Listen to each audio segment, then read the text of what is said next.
और अब शुरुआत करते हैं फटाफट खबरों की। कोरोना महामारी की दूसरी लहर के कहर से दिल्ली में लॉकडाउन लगाना पड़ा था। अब दिल्ली सरकार धीरे धीरे अनलॉक कर रही है। सीएम केजरीवाल ने कई रियायतों का ऐलान किया।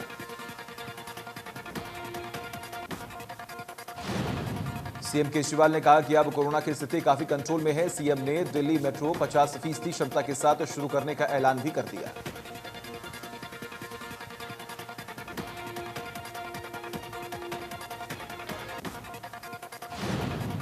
दिल्ली में बाजार और मॉल ऑड इवन फॉर्मूले से खोले जाएंगे। सरकारी दफ्तरों में ग्रुप ए के 100% ऑफिसर काम करेंगे। प्राइवेट ऑफिस 50% मैन पावर के साथ खुल सकेंगे। स्टैंड अलोन शॉप हर रोज खुलेगी।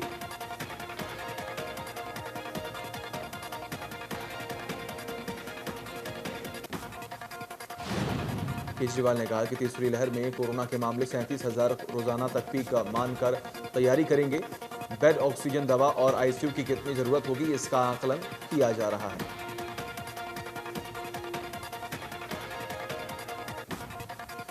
प्रधानमंत्री नरेंद्र मोदी ने वीडियो कॉन्फ्रेंसिंग के जरिए विश्व पर्यावरण दिवस पर आयोजित कार्यक्रम में हिस्सा लिया। केंद्रीय पर्यावरण मंत्री प्रकाश जावड़ेकर, केंद्रीय पेट्रोलियम परिवहन मंत्री धर्मेंद्र प्रधान कार्यक्रम में मौजूद रहे।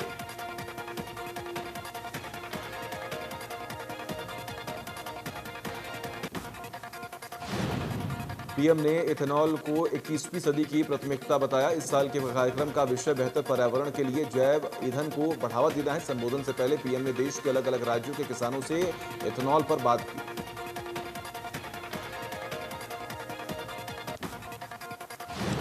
कार्यक्रम के दौरान भारत में 2020-2025 के दौरान इथेनॉल सम्मिश्रण से जुड़े रोड मैप को लेकर विशेषज्ञ समिति की रिपोर्ट जारी की गई। पीएम ने पुणे में 3 जगहों पर वितरण स्टेशनों की पायलट परियोजना का शुभारंभ भी किया है। ये मोदी ने कहा कि क्लाइमेट चेंज की वजह से जो चुनौतियां सामने आ रही हैं, भारत उनके प्रति जागरूक भी है और सक्रियता से काम भी कर रहा है।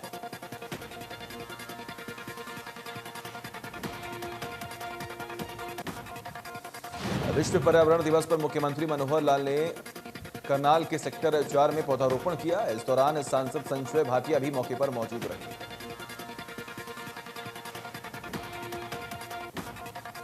गोवाना में किसान नेताओं की गिरफ्तारी के आह्वान पर सीएम ने कहा कि वो शांतिपूर्ण विरोध कर सकते हैं और अगर कानून व्यवस्था खराब करते हैं तो फिर सख्ती से निपटेंगे।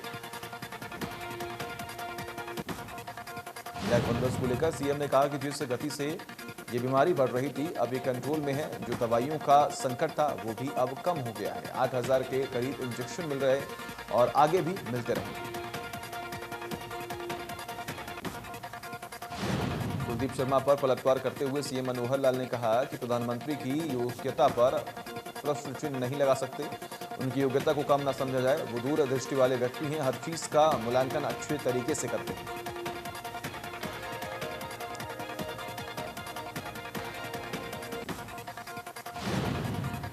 विश्व पर्यावरण दिवस के मौके पर विधानसभा अध्यक्ष ज्ञानचंद गुप्ता ने पंचकुला में गग्गर ऑक्सीवन वाटिका का शुभारंभ किया। गग्गर नदी के साथ साथ 100 एकड़ भूमि पर ऑक्सीवन वाटिका विकसित की जाएगी।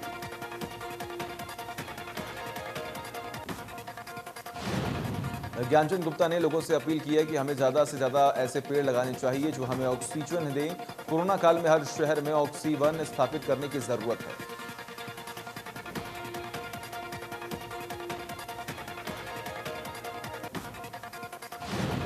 कैबिनेट मंत्री मूलचंद शर्मा ने वल्लभगढ़ के राजा नाहर सिंह पार्क में पौधारोपण किया और लोगों से अपील की कि वह शादी की वर्षगांठ और जन्मदिन पर एक पौधा जरूर लगाएं।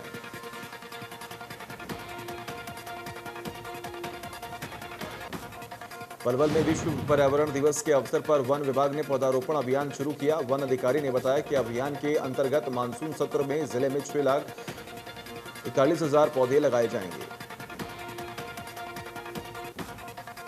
जिला वन अधिकारी ने बताया कि विभाग में पौधारोपण के लिए जगह चिन्हित कर ली गई है। इस बार शहर के साथ साथ ग्रामीण क्षेत्रों में भी पौधे लगाए जाएंगे।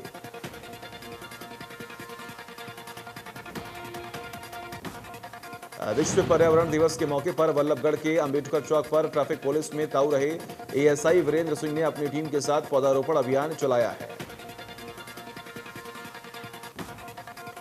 वीरेंद्र सिंह ने बताया कि पुलिस कमिश्नर के आदेश पर पूरे जिले में लगभग 1 लाख पौधे लगाए जाएंगे और उनकी देखभाल का जिम्मा भी पुलिस का ही रहेगा।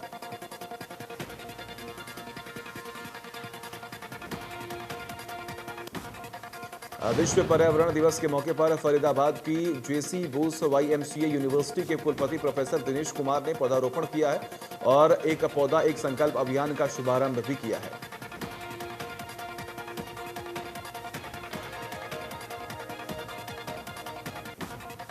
स्वास्थ्य मंत्री अनिल विज ने राहुल गांधी पर निशाना साधते हुए कहा कि राहुल सरकार की कमियां निकालते रहते हैं, जबकि कांग्रेस शासित राज्यों में वैक्सीन को बाजारों में बेचकर मुनाफा कमाने का काम चल रहा है।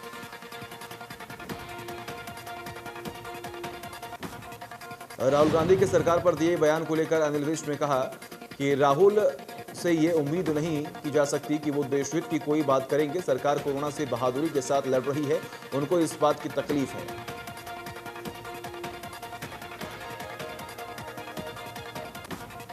कृषि कानूनों के अध्यादेश को 1 साल पूरा होने पर किसानों ने बीजेपी नेताओं के घर के बाहर कृषि कानूनों की प्रतियां जलाई हैं और अंबाला में गृह मंत्री अनिल विज के घर के बाहर किसान पहुंचे और प्रतियां जलाई।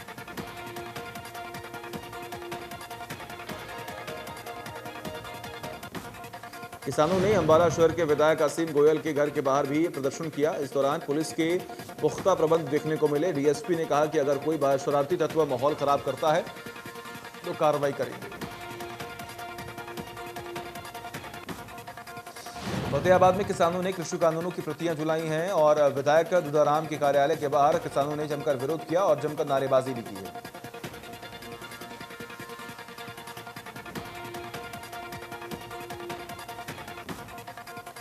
विधायक के भाई ने किसानों को समझाने का प्रयास किया, लेकिन किसान नहीं माने। रतिया में भी विधायक लक्ष्मण नापा के निवास के बाहर किसानों ने इकट्ठे होकर कृषि कानूनों की प्रतियां जलाई हैं।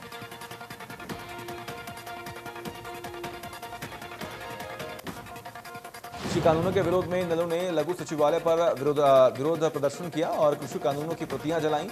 इनेलो नेता ने कहा कि जब तक कानून रद्द नहीं होगा तब तक चैन से नहीं बैठेंगे।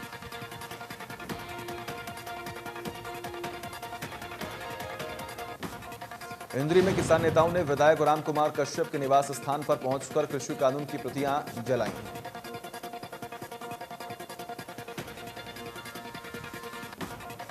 टोहाना में संयुक्त किसान मोर्चा नेताओं की ओर से गिरफ्तारियां देने की कॉल को लेकर पुलिस प्रशासन पूरी तरह से अलर्ट हो गया है। एसपी ने बताया कि प्रशासन ने इसे लेकर तैयारियां कर ली हैं।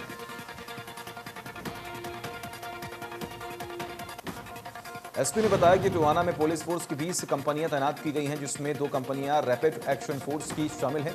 किसी को भी शहर की शांति भंग करने नहीं दी जाएगी।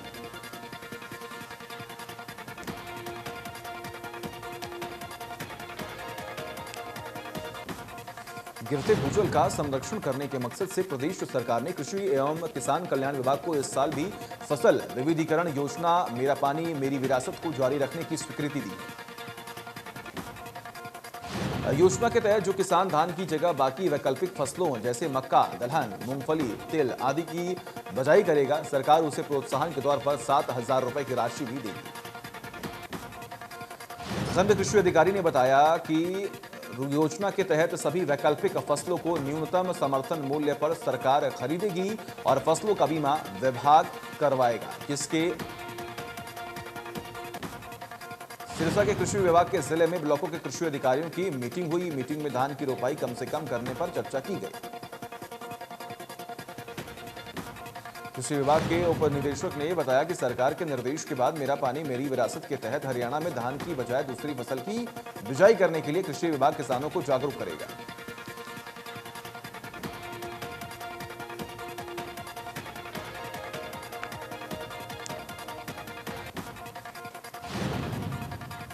और वही इलाहाबाद में राजस्थान की सीमा से सटे गांवों में पानी की समस्या से ग्रामीण जूझ रहे हैं।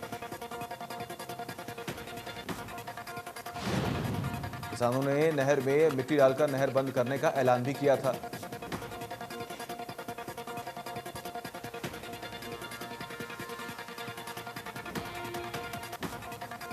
स्वास्थ्य मंत्री अनिल विज ने चंडीगढ़ में चिकित्सा शिक्षा एवं अनुसंधान और स्वास्थ्य विभाग के वरिष्ठ अधिकारियों के साथ बैठक की। कहा कि प्रदेश के अस्पतालों में स्वास्थ्य सुविधाओं को WHO के मानकों के मुताबिक तैयार किया जाएगा। अनिल विज ने कहा कि प्रदेश के 30 या ज्यादा बिस्तरों वाले अस्पतालों और मेडिकल कॉलेजों में पीएसए ऑक्सीजन प्लांट लगाए जाएंगे ताकि जरूरत पड़ने पर ऑक्सीजन की कमी न रहे। स्वास्थ्य मंत्री ने कहा कि उपचार का विस्तार राज्य के प्राथमिक स्वास्थ्य केंद्रों तक किया जाएगा, जिसके डिजिटल डैशबोर्ड से सभी अस्पतालों की जानकारी मिल सकेगी। मरीजों की सुविधा के लिए अस्पतालों में कैटरिंग की सुविधा दिलवाई जाएगी।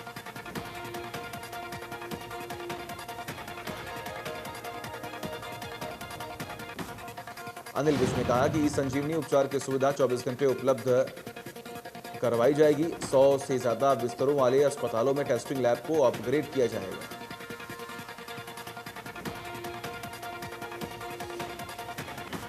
झज्जर में जिला मुख्यालय पर एसपी राजेश दुग्गल और बाकी अधिकारियों ने कोरोना काल में जान गंवाने वाले पुलिसकर्मियों को श्रद्धांजलि अर्पित की है।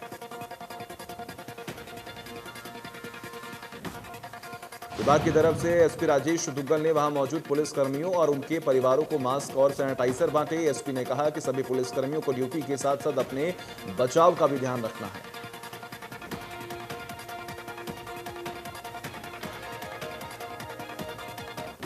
गुरुग्राम के सेक्टर 12 में शिवा अस्पताल पर मरीज के साथ बड़ी लापरवाही करने की आरोप लगा है। पीड़ित परिवार के मुताबिक अस्पताल में महिला की डिलीवरी के दौरान उसके पेट में कॉटन छोड़ दी गई,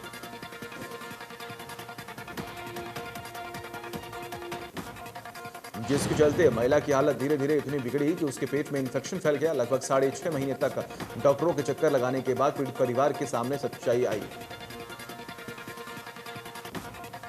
पलवल में साइबर ठगों ने अलग अलग थाना क्षेत्र के अंतर्गत 19 लोगों के बैंक खातों में 9,82,440 रुपए निकाल लिए। पीड़ितों में 5 महिलाएं भी शामिल हैं। डीएसपी ने कहा कि पीड़ितों की शिकायत पर थानों में मामले दर्ज कर लिए गए हैं और मामलों की जांच की जा रही है। जल्द ही आरोपियों को गिरफ्तार कर लिया जाएगा।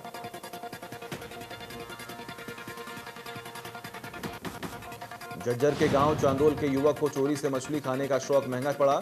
इसकी कीमत उसे जान देकर चुकानी पड़ी। आरोप है कि युवक और उसके साथी पर आधा दर्जन लाठी डंडों से लैस लोगों ने हमला कर दिया। युवक का साथी तो मौके देखकर भाग निकला, लेकिन युवक को पीट कर उन्होंने अधमरा कर दिया। रोहतक के बोहर गांव के पास मस्तनाथ नगर में महिला की बेरहमी से घर में तेज धार हथियार से हत्या कर दी गई। पुलिस ने मौके पर पहुंचकर जांच शुरू की है। प्रॉपर्टी विवाद के चलते मृतक के पति की पहली पत्नी के बेटे पर हत्या का आरोप है। पुलिस का दावा है कि जल्द आरोपी को गिरफ्तार कर लिया जाएगा। कुरुक्षेत्र में पानीपत से चंडीगढ़ के बीच नेशनल हाईवे पर कई जगह स्पीडोमीटर कैमरे लगाए गए। ओवर स्पीड बिना बेल्ट गाड़ी चलाने पर लोगों के घर चालान भेजा जाएगा। रेवाड़ी में लापरवाह कार चालक ने ट्रांसफार्मर में टक्कर मार दी, जिस वजह से ट्रांसफार्मर जिस पिलर पर लगा था वो टूट गया और ट्रांसफार्मर नीचे आ गिरा।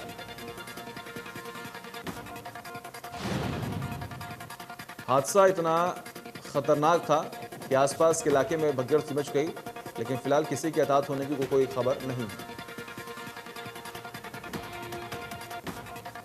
देश में वैक्सीनेशन की धीमी रफ्तार से खफा कांग्रेस से एकजुट होकर कुरुक्षेत्र के लघु सचिवालय पहुंचे और कांग्रेस नेता अशोक अरोड़ा की अगुवाई में राष्ट्रपति के नाम ज्ञापन भी सौंपा।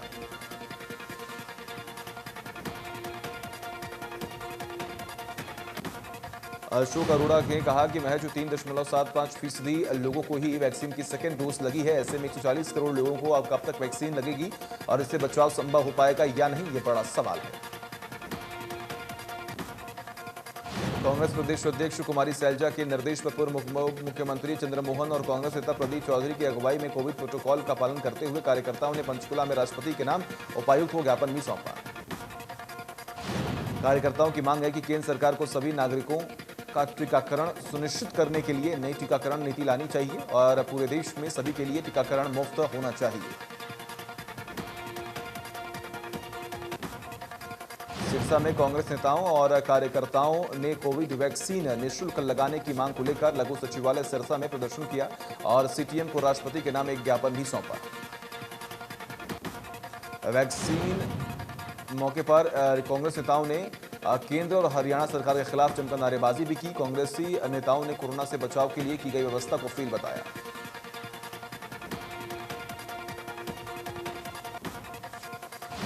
कोरोना महामारी के इस दौर में सरकार भेदभाव की नीति पर चल रही है। सरकार जिस गति से लोगों को कोविड की वैक्सीन लगा रही है, उस लिहाज से यह स्थिति उत्पन्न हो रही है कि लोगों को कोरोना से मौत हो रही है। सिरसा की सब्जी मंडी में फल विक्रेताओं ने हंगामा कर दिया। देर रात फ्रूट मंडी विक्रेता फलों के कपास मंडी से शिफ्ट करने में जुट गए तो मार्केट कमेटी के कर्मियों ने सब्जी मंडी के गेट पर ताला जड़ दिया। प्रशासन के आदेश अनुसार कपास मंडी में फल मंडी लगाई जा रही है, लेकिन सब्जी मंडी और फल मंडी विक्रेताओं के बीच आपसी तालमेल नहीं बन रहा। बाद में सब्जी मंडी में ही फ्रूट मंडी लगाने पर सहमति बनी थी। हंगामे की सूचना पाकर पुलिस से प्रशासन मौके पर पहुंचा और पुलिस ने फल विक्रेताओं को समझाने का प्रयास किया। काफी देर तक दोनों साइड के से तर्क वितर्क चलता रहा। काफी समय तक बातचीत के दौर के बाद निष्कर्ष निकल कर आया कि फल विक्रेता एसडीएम से मिलेंगे और बैठक कर आगे के लिए फैसला लेंगे। करीब 48 घंटे के बाद खुला हिसार दिल्ली हाईवे दिल्ली में हुई संयुक्त किसान मोर्चा की बैठक में हुआ फैसला। कल टोहाना में राकेश टिकैत, गुरनाथ चरूनी समेत सैकड़ों किसान देंगे गिरफ्तारी। और आज की तस्वीर आपके सामने। दिल्ली जाने वाली ईएमयू ट्रेन के साथ रोहतक रेलवे स्टेशन पर एक हादसा हो गया। शॉटिंग के दौरान ईएमयू ट्रेन पटरी से उतर गई। रात की बात यही रही कि उस समय गाड़ी में ना तो कोई सवारी मौजूद था और ना ही गाड़ी की स्पीड तेज थी। 8 अप्रैल को भी इस ईएमयू ट्रेन के कई डिब्बों में रोहतक रेलवे स्टेशन पर आग भी लग गई थी। टिगांव विधानसभा क्षेत्र के विधायक राजेश नगर ने महामारी अलर्ट लॉकडाउन को आगे बढ़ाने पर कहा कि कोरोना के बढ़ रहे मामलों के में अब काफी कमी आ गई है और हालात नियंत्रण में है। राजेश नगर ने कहा कि लोगों ने अगर लॉकडाउन में दी गई छूट को दौरान संयम बरता और कोरोना गाइडलाइंस का पालन किया तो उम्मीद जताई जा रही है कि लोगों को और ज्यादा राहत मिलेगी। विधायक राजेश नगर ने ब्लैक फंगस को लेकर चिंता जताई है। कहा कि शहरी क्षेत्र में लोग ब्लैक फंगस को लेकर जागरूक हैं। विधायक ने लोगों से अपील की है कि लापरवाही न बरतें और नियमों का पालन करें। निजी अस्पतालों के ज्यादा बिल वसूलने के मामले में कांग्रेसी विधायक नीरज शर्मा ने अधिकारियों और सरकार में बैठे कुछ लोगों पर अस्पतालों के साथ सांझात करने का आरोप लगा दिया। नीरज शर्मा का यह कहना है कि सरकार को चाहिए कि जिन अस्पतालों की शिकायत आई है उन पर तुरंत कार्रवाई करें ताकि बाकी अस्पतालों की शिकायत करने के लिए लोग सामने आ सकें। नीरज शर्मा ने कहा कि खुद विधानसभा स्पीकर ज्ञानचंद गुप्ता इस मामले को उठा चुके हैं, तो ऐसे में अधिकारियों को चाहिए कि वो तुरंत संज्ञान लेकर ऐसे अस्पतालों के खिलाफ कड़ी कार्रवाई करें। चरखी सिविल सर्जन ने कहा कि टीम की मेहनत से कोरोना मरीज कम हो रहे हैं और ब्लैक फंगस का कोई केस नहीं है। कुरुक्षेत्र के लोकनायक जयप्रकाश नारायण अस्पताल में चाइल्ड स्पेशलिटी डॉक्टर ने बताया कि अस्पताल में कोरोना की तीसरी लहर को लेकर तैयारियां शुरू हो गई हैं। डॉक्टर ने बताया कि खासकर बच्चों के लिए अतिरिक्त बेड की व्यवस्था की जा रही है। बच्चों के अवसर लक्षण नहीं दिखते, ऐसे में अभिभावकों को जागरूक रहने की जरूरत है। पलवल में ठीक होने वाले लोगों का आ रहा स्वास्थ्य संबंधित समस्याओं के समाधान के लिए नागरिक अस्पताल में उमंग ओपीडी चलाई जा रही है। सिविल सर्जन ने बताया कि जिले में लगभग 10,000 के करीब लोग कोविड पॉजिटिव हो चुके हैं। ऐसे मरीजों की रिपोर्ट नेगेटिव आने के बाद उन्हें कई तरह की समस्याएं हो रही हैं। भिवानी में प्रशासन की अनूठी पहल देखने को मिली। टेस्टिंग और वैक्सीनेशन से वंचित लोगों के लिए एक साथ शिविर लगाया गया।